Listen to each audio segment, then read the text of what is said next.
back to another episode of Cavanaugh's Corner. I'm Andrew Cavanaugh. I want to say thank you for coming back to the channel. Today is going to be a special day. We're going to be talking about a movie that I just saw very recently, and I have to say it was a phenomenal experience, and I wanted to make sure I brought this review to you as soon as I could. Today I'm going to be talking about War for the Planet of the Apes. This is hands down a marvelous, marvelous film. Just an incredible film. Definitely of the three films that have come before it, which are Rise of the Planet of the Apes, Dawn of the Planet of the Apes, and now War for the Planet of the Apes. This is the best of the trilogy, and it's one of those rare movies where you get to the third one in a trilogy, and it actually ends up being the best one. It's a very rare thing to happen, but it happened with this one, and I'm glad that it did. This movie... before I go into anything, I am not really going to be going into very much detail of the plot of the film. The basic plot is, if you saw Dawn for the Planet of the Apes, at the end of that film, there is an army that is coming to kind of exterminate the remaining apes, and that is pretty much where this movie starts. That's really all I'm going to tell you about this movie. Woody Harrelson plays the leader of this army, this army group, I should say, and he is an interesting character. I'm just going to leave it at that. This movie is an achievement in storytelling. Another review that I watched recently, Chris Stuckman, actually, his review. He basically hit the nail on the head when he said that there is literally one scene of expositional dialogue in this movie. That is true. There is literally one scene where one character talks to another, and they talk about things that had not happened on screen. That is amazing.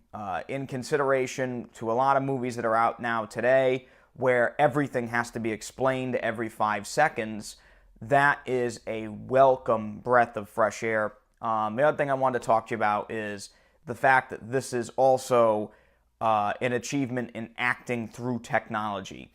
Andy Serkis plays Caesar in this film and the other two films. He has actually played this character through all three films.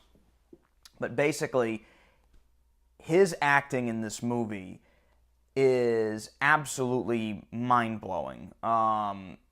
You never for once think that you're watching a special effect in this movie. And that is really incredible. My issue that I had with the first Planet of the Apes reboot film, which is Rise of the Planet of the Apes, was the fact that it was pretty obvious that there was a lot of CGI in that movie. A lot has changed since that film has come out. Technology has come a long, long way, even since the last film, Dawn of the Planet of the Apes. But in this film, it is basically flawless CGI in this. This is the kind of CGI I enjoy seeing in movies, and it is done absolutely it's at its best in this film. It's done flawlessly.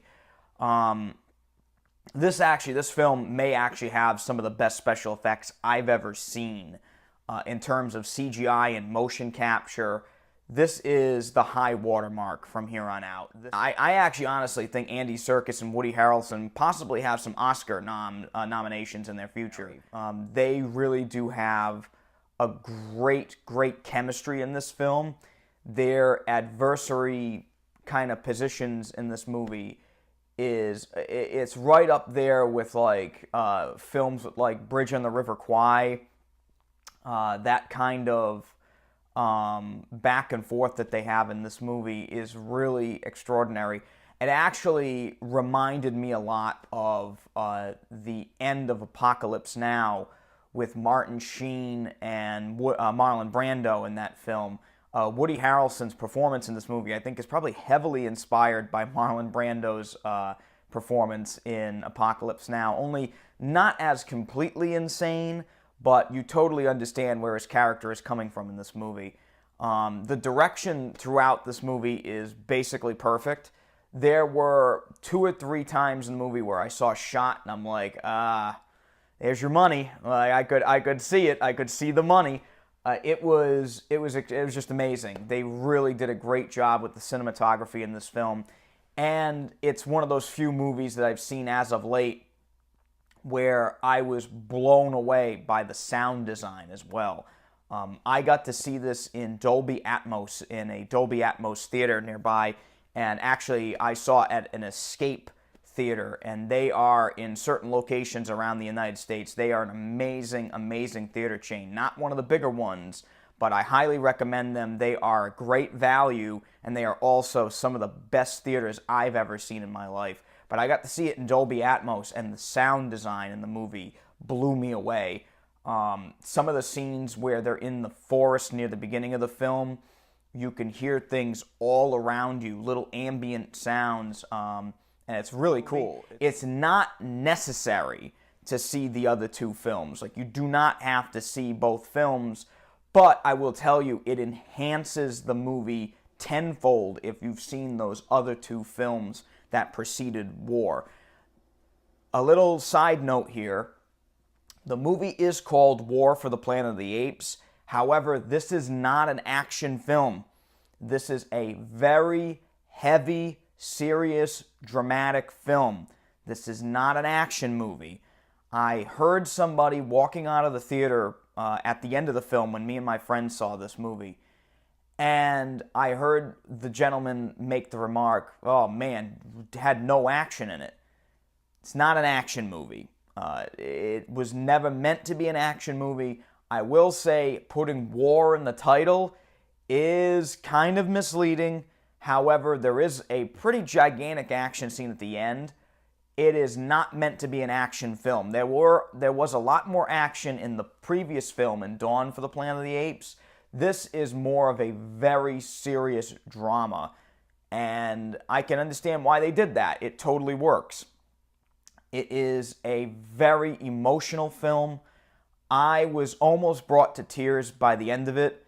It is an extraordinary masterpiece in terms of storytelling, technology, acting, everything. Cinematography, direction, and I absolutely love this movie.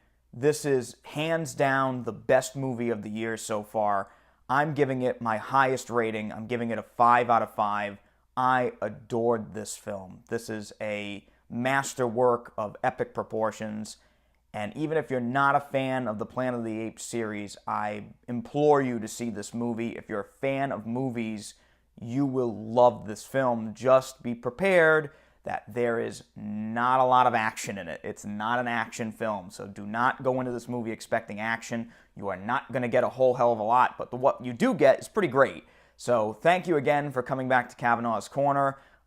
I really appreciate if you enjoyed this video. I appreciate it if you hit the little subscribe button. Until then, take it easy.